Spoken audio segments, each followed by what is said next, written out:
We know positive thinking, we know negative thinking, but do you know that there's something called neutral thinking, which is more powerful than positive thinking?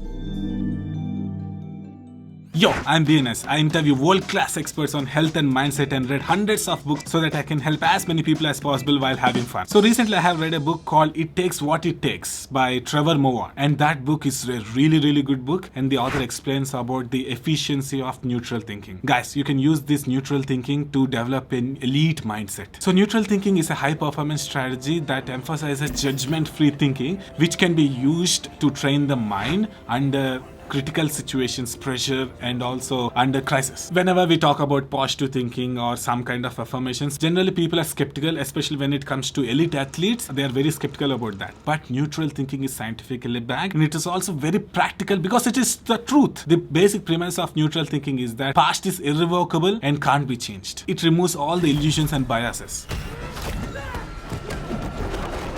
So the concept of neutral thinking is embracing the reality of the situation and focusing on what needs to be done next. So I will give you some examples which will really help you understand how to use neutral thinking in your daily life. Imagine there's a garden or backyard in your home and weeds grown. Okay, positive thinking person will say that, okay, there are no weeds, there are no weeds, there are no weeds. But a negative thinking person will say that, oh my god, the weeds are all over the place and I will destroy the garden and I don't want garden anymore. But a neutral thinking person says, okay, there are weeds, I need to take care of it, so I will go and take care of it.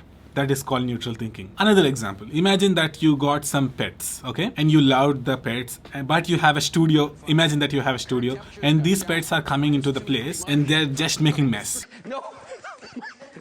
-3 in Grand Prairie with the temperature. A negative thinking person will say that they are the worst. I have to give them back. I can't have my mental sanity with the pets messing up my place. That's negative thinking. Positive thinker will say that I will love them no matter what, even they destroy my space. That's positive thinker. But the neutral thinker says, okay, I love the pets, but they're causing me some trouble. So what can I do? Okay, I will make a fence outside the door so that they can't enter it. So it is the practical application of mind which is called neutral thinking. Another example, let's consider that you are stuck in a traffic jam. Okay, first of all, you can't control it. Negative thinker will get angry and they say that why it is happening to me, what, blah, blah, blah, blah. And he unnecessarily increases his cortisol and becomes so tense that he might develop high blood pressure in future. Neutral thinker will think, okay, I'm stuck here, so I can't do anything. Maybe I will listen to an audiobook or I will do some kind of meditation or breathing in that time. So that is how a neutral thinker thinks. But now I'm going to give you a real life example that's going to really make you understand what neutral thinking is and your mind will just blow.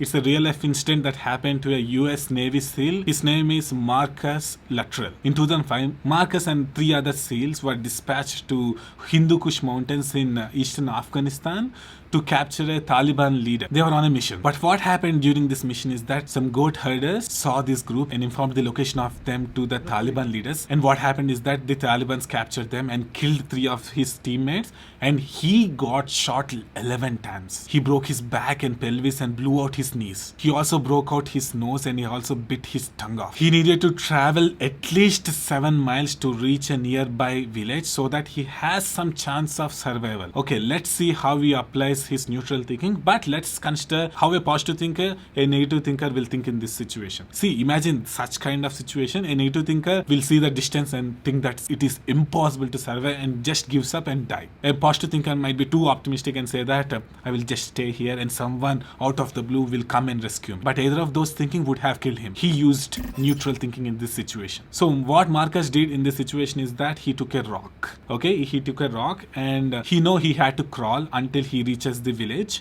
He took a rock and made a line in the dirt and he pulled himself forward. He crawled forward, and once his feet crossed the line he put another line in the dirt. Through this, he crossed 7 miles and reached the village and got survived.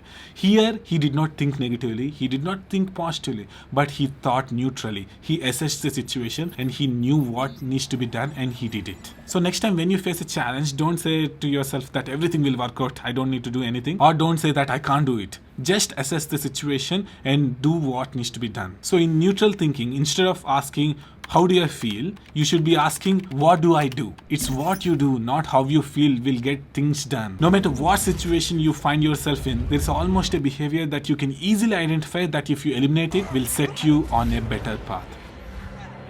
So what is that behavior? That is my question to you. So I really hope that you start implementing neutral thinking in your life. Thank you so much, guys, for watching. You guys are awesome tackler, and yo. You want to say subscribe? Yeah, thank you.